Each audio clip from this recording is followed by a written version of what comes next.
Nangeri kyavudde mu bwongo bwange ono omukazi wa landiroodi yakubidde yankubidde jjo nsonga ki ngamba nti wansuubiza okumpa ssente siziraba nale yanakigamba gye naye noza nakomya obwongo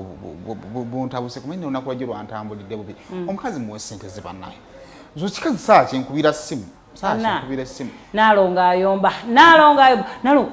naye olowooza saagala muntu ampisanga mutabani we wadde nyinza obba ndi mu myaka gy'abaana bazaalamu naye bannange nze mukama nsaba nsaasire nkoleyo kasente neme kubeera nga ntunuulidde mizigo neme kubeera nga olabira ddala nga Ssaalongo ekyobugagga kye yalekera Nnaalongo gyali mizigo omukazi abaana bonna baakula alina bazzukulu kale ebyo bireke kubaate obulamu bwe mukazi muwe ssente ze ayi ssente mbadde era ngenda kukugamba ssente ku Sande nagenda ku vidi nazijjawo ate n'ozitwalawo saakuwa ssente zakukyalira baana wampa ssente za vidi za kushoppinga bintu wanompa emitwalo emeka 10 nekugamba banaye ate school fees tulina okumalayo school fees ku vidi nolowooza abazadde olowooza lwaki ye olowooza asomesa kambuuze zo ssente zatukazitya ku budde bwa vidi zawe batya nakuwasede kulwako nanga vidi yaliyo ku Sande tegeza ssente by Friday zalina okuba nga zigenzeyo ssente zatukazitya ku vidi wiiki yonna nti olwo nkujjukiza school fees ku Sande vidi school fees balance ku Sande vidi ndaba toweenyeenya nange landlord nali namukugamba ku Lwakutaano nti nina akasente ke nengamba kansooke nkakozese wano nyumba lino ziteeka mu school fees ate abaana babagobe kati singa babagoba kati singa bali ku ssomero singa ffe batugoba agoyiya naye abana kankubuulire teri kisozanga muzadde ng'ogenda ozunza simaya bijuyisi simaya bigolirozi ebyokulya nga tomazeyo school fees abasomesa bo balabadde nga gwasasula fees ate wali kati kale plan yebadde ku kiku school fees lero nakuzo mwezi kambuuze plan eyeze nasooka okuteekayo wazigwa jimpa banaga abana singa nakomawo nabo ne bafa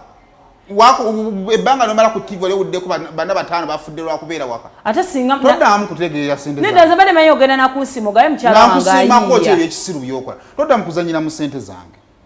bannange nakola musango ki gwobadde tukimanyi bwebagamba nti vidi ya 3 neewuunya n'engeri gye watandika okujja mu ssente zange ssente zange naziwanga landlord nga nzimweweera anti yajjanga n'avuma nze mbo si kirungi omusajja kwekkakkanya n'okwata ssente n'oziwa landlord kakati bye byamagezi byokoze Mberi manyi ssente namazimalayo dda gwe nagamba school fees sigenda kuziwaayo kati obadde school fees zaleeta kodi gwe n'okwata emitwalo 8 ogiwa omuntu omu nga mwana ne bannange abasajja mulina ekizibu nkujjukiza wiiki yonna ngenda ku vidi bonjukiza nompa ssente buli wabadde onjukiza nompa ddido efuna ssente ye gwe omugaso gwo guli ludda mu bulamu bw'ensi gwogenda n'okyalira abaana ekyo ky'osobola era singa tegali magezi gange nga mukyala muyiiya behind every successful man there is a woman and I am the woman behind you kati omaze okukwata ssente za rent ozisasudde ozitute ku ssomero ndi successful nzikozeemu nviiri nsiize enjala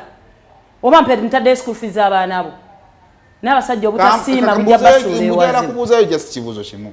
omwezi ewammwe obawaayo ku ssente nga mmeka buli mwezi hazi tatange ne mamange banaku ogende tekirina buzibu tebawa munaku yekka obawayo ssente tebazeetaaga naye nga wandeeta olina busobozi bubawaayo ku ssente nga mmeka ate nzirina zembawo tebakuweerera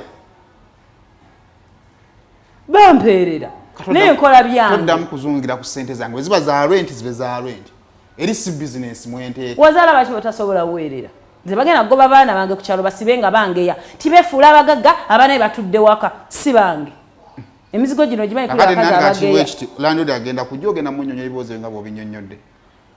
ahe ennyumba eri mannya gange nzisinze yapangisaawo wano lwaki okata ku ssente z'omuntu zakuwadde okuteeka wala n'ozikozesa ebintu by'ekisimu